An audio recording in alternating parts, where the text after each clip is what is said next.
Ano kaya kung yung speaker nyo na lang ang paltan nyo?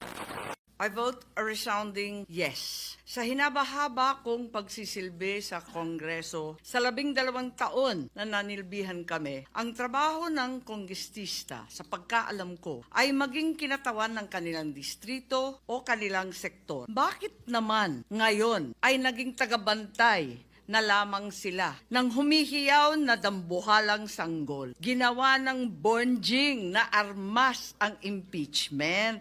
Ang dating para sana sa kaayusan ng sistema, ginagawang pampagulo, panakot at sandata laban sa mga kinaiinggitan, kinaiinsecuran ng mga lulong sa kapangyarihan. Galangin naman natin ang Korte Suprema. Huwag tayong umastang Supremer Court. Supremest pa.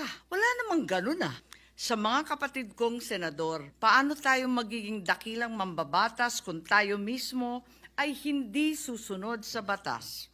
Ang boses ng Korte Suprema ay boses ng konstitusyon. At kung sino man ang sasapaw sa boses na ito ay isa lang ang tono, ambisyon. Kaya naman, mag-move on na tayo. Magtrabaho at huwag konsintihin ang isang spoiled na bonjing. Huwag nang busugin ng pabor. Huwag nang pumayag dahil may pabuya. Huwag tayo magpalaki ng buwaya, baby pa nga ang tawag, lulong na. Sa mga mahal kong kongresista, may suggestion po ako. Ito suggestion lang naman, Huwag niyong masamain.